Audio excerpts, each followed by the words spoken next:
আপনার পদে থেকে আপনি ন্যায়ভাবে সঠিকভাবে আপনার দায়িত্ব পালন করেন, এই প্রশ্ন কিন্তু আমাদের কেউ করি না। আমরা মনে করি, আমার কাছে মনে হয়, আমরা মনে করি নামাজ রোজা করলাম, সমাজের কাছে আমি বেটার মানুষ, নিজেকে বেটার মানুষ হিসেবে জাহির করার চেষ্টা করি। আমার কাছে মনে হয় নামাজ রোজা করা সহজ, কিন্তু আমি যে প্রশ্নগুলো করলাম, এই যে প্রশ্নগুলোর উত্তর কিন্তু অনেক কঠিন। কি ভাই, এই প্রশ্নগুলোর উত্তর অনেক কঠিন। এখন আমি নামাজ কালাম পড়লাম, নামাজ কালাম পড়ার পরে আমি যদি বেটার মানুষ না হলাম, তাহলে তো আমি আমার ধর্মকে অবমাননা করলাম, ধর্মকে মানলাম না। আমার ইসলাম ধর্মতে এগুলো উল্লেখ করা আছে, হালাল ইনকাম করতে হবে, সত্য কথা বলতে হবে, পিতা মাতার তোমার প্রতি তোমার দায়িত্ব কত পালন করতে হবে, প্রতিবেশী দায়িত্ব পালন করতে হবে, এবং তোমাদের যে জায়গায় অবস্থান সেটা তোমাদের সঠিকভাবে পালন করতে হবে। কিন্তু আমরা সেটা করি না। আজকে তাই এই বেঙ্গালি পাশের কাছে অনুরোধ, আসুন আমরা প্রত্যেকে জায়গা থেকে আমরা যেন বেটার মানুষ হিসাবে আমরা নিজেকে তৈরি করতে পারি। আমি যদি বেটার মানুষ তৈরি হতে পারি, ইনশাল্লাহ আরেকটা মানুষ আমাকে দেখে উদ্বুদ্ধ হবে, আমাকে সমর্থন করবে এবং আমার পাশে এসে দাঁড়াবে। না হলে কিন্তু সাধারণ মানুষ কিন্তু আমার পাশে দাঁড়াবে না। কেন, তারেক রহমান যে কথা বারবার বলেছেন, এবারকার নির্বাচনটা অত্যন্ত কঠিন নির্বাচন। সেই নির্বাচনের মুখোমুখি হতে হবে, সেই নির্বাচনের সম্মুখীন হতে হবে।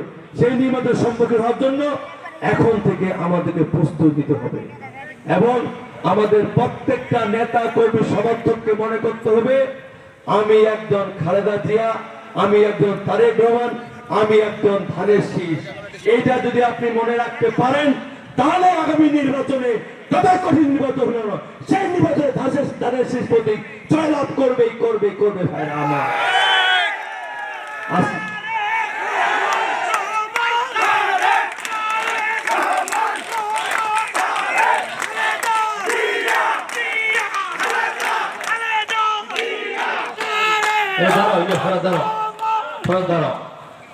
আজকে 5 আগস্টের পরে অনেক জায়গায় আমাদের পঞ্চগড়ে, বদা, সাকুয়া এবং দেবীগঞ্জে অনেক জায়গায় অনেক মানুষের বাড়িতে, অনেক অফিস আদালতে সেইখানে কিন্তু ভাঙচুর হয়েছে, অগ্নিসংযোগ হয়েছে। এবং আমি বলতে দ্বিধা করি না, আমাদের বিএনপি যারা করে, ছাত্র যুব স্বেচ্ছাসেবক যারা করে, তারা কিন্তু কখনো মুখোশ করে, মুখ বেঁধে কখনো কোনদিন কোনো মিছিল মিটিং সমাবেশ করে না। আপনি দেখেছেন কোনদিন যে আমাদের বিএনপি নেতা কর্মীরা মুখোশ পরে, মুখ বেঁধে, চোখ বেঁধে তারা কখনো মিছিল মিটিং করেছে?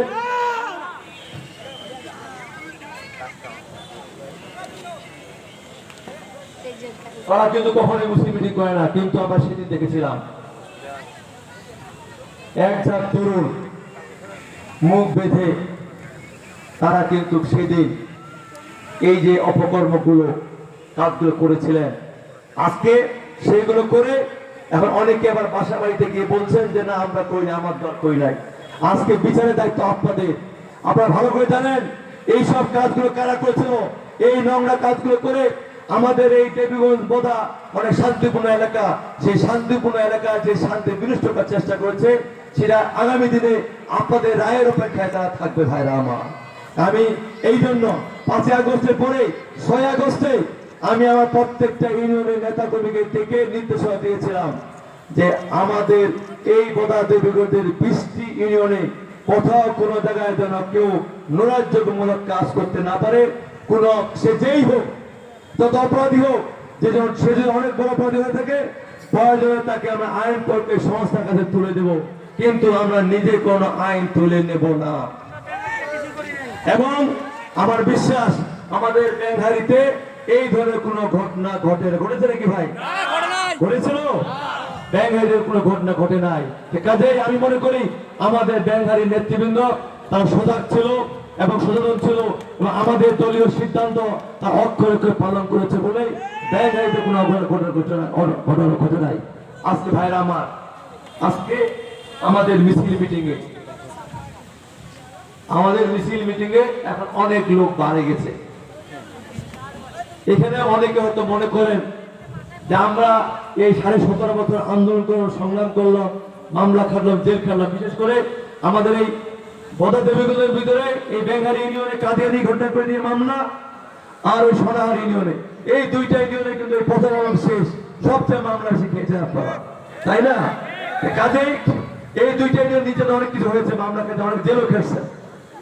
অনেকে ওটা মনে করতে পারছেন যে হয়তো আজকে অনেক নেতৃবৃন্দ আমার কাছে আসছে, এতে আপনারা শঙ্কিত হচ্ছেন যে অনেক লোকজন চলে আসছে, যদি আমাদের অবস্থা নষ্ট হয়ে যায়।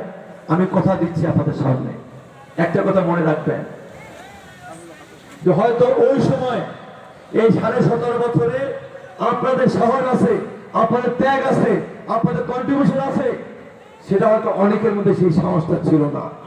এই জন্য হয়তো অনেকে সেই সময় মামলার ভয়ে, অপমান হওয়ার ভয়ে, চাকরি হারার ভয়ে, বা কোনো কিছু সামান্য কিছু কাজকর্ম ভয়ে তারা হয়তো সেই সময় আমাদের মিছিল মিটিং আসতে পারে নাই।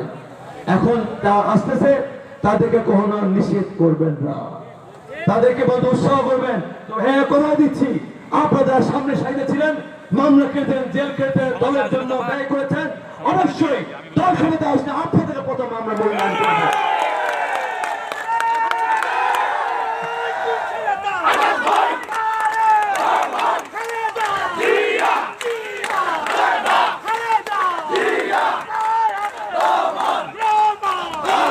আজকে দেখেন, বিগত সরকারের বিরুদ্ধে আমি বলতে চাই, বিগত সরকারের বিরুদ্ধে বলতে চাই, তাহলে আমার এই রাত ছেড়ে যাবে। আপনি বলেন তো, একটা জায়গা বাকি রাখছে, মসজিদ, মাদ্রাসা, মন্দির, স্কুল, কলেজ, চাকরি, একটা ডিপার্টমেন্ট বাকি রাখছে, বলেন তো? এই যে শেখ হাসিনা তার জীবনের শেষ সফর করেছিল, চায়নাতে গিয়েছিল।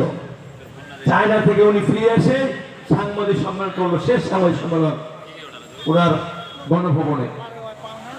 সেইখানে উনি সাংবাদিক সামনে অহংকার করে বলছেন যে ওনার নাকি পিয়ন জাহাঙ্গীর সাহেব 400 কোটি টাকার মালিক, এবং সে নাকি হেলিকপ্টারে চলাফেরা করে।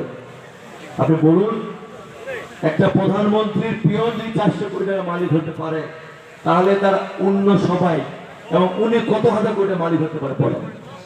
এই জন্য আজকে দেখেন, পৃথিবীর ইতিহাসে আজ থেকে 816 বছর আগে লক্ষণ সেন নামে এক রাজা ছিল। সে রাজা এরকম পিছনে দরজাতে পালিয়ে গিয়েছিল। ঠিক সেই ইতিহাসের পুনরাবৃত্তি, যে আরো খারাপ ইতিহাস হলো যে শেখ হাসিনা তো পিছনে দরজাতে পালালো, একই সঙ্গে তার মন্ত্রী পরিষদের সকল মন্ত্রী, তার সকল এমপি এবং তার সকল দেশে, সারা দেশের যত সন্ত্রাসী আওয়ামী লীগের নেতাগুলো আছে, সবাই একসঙ্গে পালিয়ে গেল। ভাই, এই ইতিহাস কখনো পৃথিবীতে হয় নাই যে আজকে হাসিনা তৈরি করেছে। অথচ 5ই আগস্টের আগে, আমরা 1 আগস্ট, ওবায়দুল কাদের নিজে বলেছেন, হাসিনার নাকি পালানোর কোনো ইতিহাস নাই।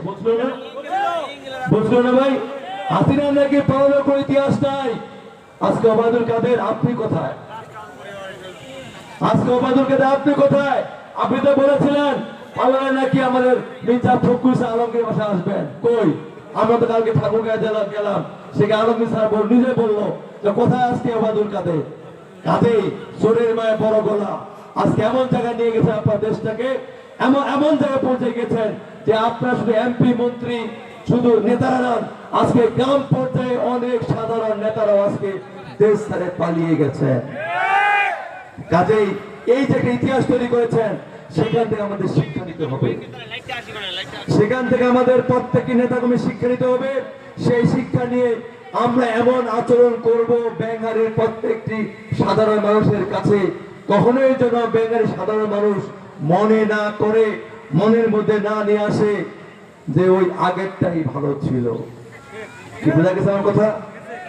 কখনোই যেন তাদের মধ্যে এই যে না আসে, আমার এই যে 875 জন আমাদের শহীদের বিনিময়ে যে নতুন গণতন্ত্র স্বাধীনতা পেয়েছি, সেই স্বাধীনতা যেন কোনোভাবে বিনষ্ট না হয়, সেই জন্য আমাদেরকে আজকে এই কথা মনে রাখতে হবে। মাথায় রেখে আমরা সাধারণ মানুষের মন জয় করার জন্য, সাধারণ মানুষের ভালোবাসা অর্জন করার জন্য আপনাদেরকে এইভাবে চলাফেরা করতে হবে। আমাদের চলাফেরার মধ্যে কোনো ধরনের ত্রুটি না দেয়। এবং আমি বলে যাচ্ছি যে তোজাম্মেল ভাই থেকে শুরু করে আমাদের ছাত্র দলের শেষ সদস্য পর্যন্ত যদি আমি এই বেঙ্গালির কোন নেতা কর্মীর বিরুদ্ধে চাঁদাবাজি, জমি দখল, ভূমি দখল, দোকান দখল, ঘর দখল এমন কোন সুনির্দিষ্ট অভিযোগ পাই, আমার নেতা তারেক রহমানের নির্দেশ আছে, সে যত বড় নেতা হোক না কেন তাকে দল থেকে বহিষ্কার করে আইন প্রয়োগকারী সংস্থার কাছে আমরা তুলে দেব। আমাদের নেতা তারেক রহমানের সিদ্ধান্ত একটাই, তারা দলের নাম ব্যবহার করে সন্ত্রাসী কর্মকাণ্ড করবে, চাঁদাবাজি করবে, জমি দখল করবে, ঘর দখল করবে, তারা দলের বন্ধু নয়, তারা কোন দীক্ষিত, তারা দুষ্কৃতিকারী এবং তাদেরকে ধরে আইন প্রয়োগকারী সংস্থায় তুলে দিতে হবে। কাজে আমাদের নেতা তারেক রহমান আজকে এই জায়গায় চলে গেছে দলটাকে নিয়ে। কাজে আমাদেরকে প্রত্যেকটা নেতাগুলোকে সেটা মনে রাখতে হবে, সে মনে রেখেই আমাদের কাজগুলো করতে হবে। এখানে আজকে আমাদের মহিলা দলের আহ্বায়িকা আমার ভাগ্নি নীলফা বক্তব্য দিলেন। আজকে একটা সংগঠনের কথা বলছেন, আমি কোন সংগঠনের নাম বলবো না, আপনার কাজটা আপনাকে করতে হবে। আপনি মহিলা দলের আহ্বায়িকা, আপনি এতদিন কেন ওয়ার্ডে ওয়ার্ডে গিয়ে আপনার মহিলা দলের সংগঠন তৈরি করলেন না? আপনি এখানে কথা দিয়েছেন আগামী 25 দিনের ভিতরে আপনি আমার প্রত্যেকটা ওয়ার্ডে ওয়ার্ডে গিয়ে মহিলাদের কমিটি করবেন। সেই ক্ষেত্রে আমাদের প্রত্যেকটা ওয়ার্ড বিএনপি আপনার সহযোগিতা নিতে হবে, আমার ইউনিয়ন বিএনপি সহযোগিতা নিতে হবে, যুবদল, ছাত্রদল, স্বেচ্ছাসেবক দল, ক্রীড়া দল যারা আছে প্রত্যেকটা সংগঠনের সহযোগিতা নিয়ে আপনাদের সেইখানে মহিলা সমাবেশ করে সেইখানে আপনাদের সংগঠন তৈরি করতে হবে। একটা কথা মনে রাখবেন, আমাদের বিএনপি এমন একটা দল, আমাদের নেতা 2 থাকে 1000, কর্মী হচ্ছে আমাদের 1 লক্ষ, সমর্থক হচ্ছে আমাদের 10 কোটি। এই হচ্ছে বিএনপি, নেতা 1000, আমাদের কর্মী হচ্ছে 1 লক্ষ, কিন্তু সমর্থক আমাদের হচ্ছে 10 কোটি। এই হচ্ছে বিএনপি। কাজেই এই কর্মী নির্ভর সমর্থক নির্ভর দলকে কেউ যদি বিনষ্ট করার চেষ্টা করে কোন অপশক্তি আমার বিশ্বাসে পারবে না। আওয়ামী লীগ 17.5 বছরে আমাদের বিএনপি 60 লক্ষ নেতা কর্মীর বিরুদ্ধে 1.5 লক্ষ মামলা দিয়েছেন, গুম করেছেন, খুন করেছেন, আপনারা কাদেরই মামলা দিয়েছেন, কত মামলা দিয়েছেন। বিএনপি কমাতে পেরেছে? কয়জন বিএনপি নেতা কর্মীকে আমাদের দল ছোট করতে পারছে? পারে নাই। এখনই এই বোধা দেবীগঞ্জের অনেক আওয়ামী লীগের নেতা আছে, 40 দিন যায় নাই, এখনই হাউতাস তৈরি হয়ে গেছে। এখন এই বিভিন্ন যোগাযোগ করতে, ভাই আমাদেরকে বাঁচান, আর আওয়ামী লীগ করবো না ভাই, দস্তখত দিচ্ছি, আর আওয়ামী লীগ করবো না, আমাদেরকে বাঁচতে দেন, আমাদেরকে চলতে দেন। আর আপনারা যে আমাদের 17.5 বছর নিঃশেষ করে দিলেন, ব্যবসা বাণিজ্য, চাকরি বাকরি সমস্ত কিছু আমাদের নিঃশেষ করে দিয়েছেন। কই আমাদের কয়টা নেতা কর্মী এই দল ছেড়ে গেছে বলেন? এটা হচ্ছে জিয়া রহমানের দল, খালেদা জিয়ার দল, তারেক রহমানের দল। আমরা সে আদর্শে বিশ্বাস করি। আর আপনারা এই 40 দিনে 40 হয়ে গেছে। কাজে আমি মনে করি আমরা যারা বিএনপি করি আপনার সময়ের পরীক্ষা উত্তীর্ণ মানুষ, আমার ইনশাল্লাহ আমার বিশ্বাস আগামী 3 মাস 6 মাসের মধ্যে নির্বাচন শুরু হয়ে যাবে। এখন থেকে আমাদের প্রস্তুতি নিতে হবে। প্রত্যেকটা নেতা কর্মীর মনের মধ্যে রাখতে হবে যে আমি একজন জিয়াউর রহমান, আমি একজন খালেদা জিয়া, আমি একজন তারেক রহমান, আমি একজন ধানের শীষ, আমি একজন ফরহাদ হোসেন আজাদ। এইটা যদি মনে রেখে এই আচরণ বিচরণ